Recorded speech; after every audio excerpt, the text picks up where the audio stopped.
तो बहुत बहुत स्वागत है आप सभी का आपके अपने यूट्यूब चैनल आरजीएस में। और हमेशा की तरह आज भी करंट के मुद्दे को लेकर के हाजिर हैं। तो अभी इकोनॉमिक्स टाइम में ये न्यूज़ छपी है, वर्ल्ड वार थर्ड और ऑन द हॉरिजॉन। क्या विश्व युद्ध होने वाला है, थर्ड वर्ल्ड वार, और why European nations are preparing for war and what it means for the world. तो ये दुनिया को किस तरीके से प्रभावित करेगा, तो इसी से संबंधित ये खबर है। चलिए देख लेते हैं। तो चर्चा का विषय क्यों बना हुआ है, तो यूरोपीय संघ ने कथित तौर पर अपने सदस्य देशों की 45 करोड़ लोगों को विश्व युद्ध जैसी स्थिति के लिए तैयार रहने की चेतावनी दी है।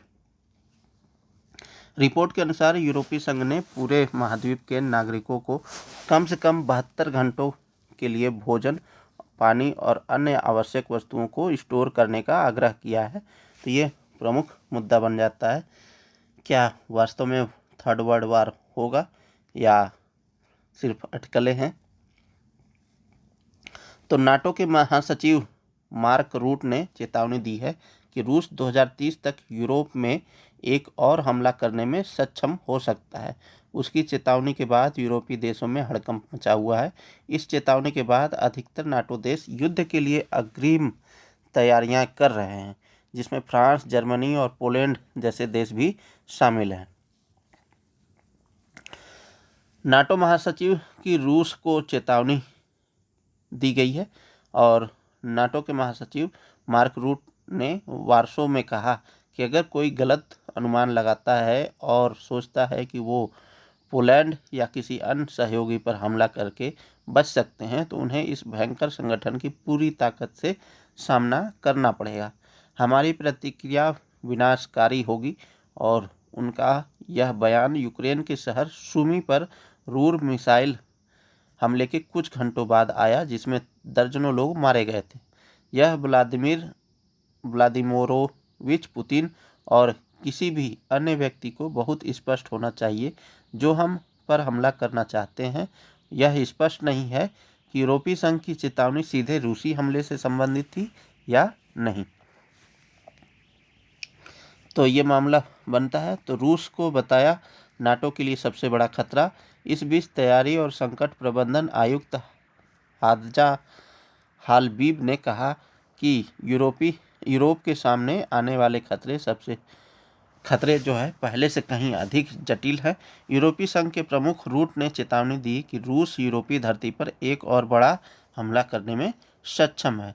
साथ ही साथ उन्होंने कहा कि हमें यह नहीं भूलना चाहिए कि रूस हमारे गठबंधन के लिए सबसे बड़ा खतरा है और रहेगा। हमें यह नहीं भूलना चाहिए कि रूस युद्धकालीन अर्थव्यवस्था की ओर बढ़ रहा है और इसका उनके सशस्त्र बलों के निर्माण की क्षमता और योग्यता पर बहुत बड़ा प्रभाव पड़ेगा। तो ये मार्क रूट का कहना है। रूस के मिसाइल लॉन्च से यूरोप सहमा हुआ है। क्रेमलिन ने जापान सागर में अपने उफा अटैक सबसे क्रूज मिसाइलें भी दागी थी। रूसी सरकारी मीडिया ने दावा किया कि मिसाइलों ने खार्बोवर्स्क क्षेत्र में 620 मील दूर एक भूमि लक्ष्य के साथ साथ एक नौसैनिक लक्ष्य को भी निशाना बनाया। दावों पर प्रतिक्रिया देते हुए यूक्रेन के राष्ट्रपति वोलोडिमीर जेलेंस्की ने मॉस्को पर हेरफेर और धमकी का आरोप लगाया है। हम उन पर विश्वास नहीं करते, उन्होंने कहा।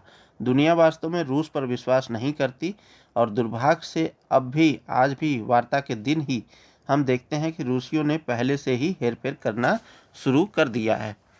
तो ये था प्रमुख जो चर्चा का विषय, किस तरीके से नाटो के महासचिव ने इसे जो है चेतावनी के रूप में जारी किया है। तो मिलते हैं किसी नेक्स्ट वीडियो में, तब तक के लिए बहुत बहुत शुक्रिया, बहुत बहुत धन्यवाद वीडियो के साथ जुड़ने के लिए।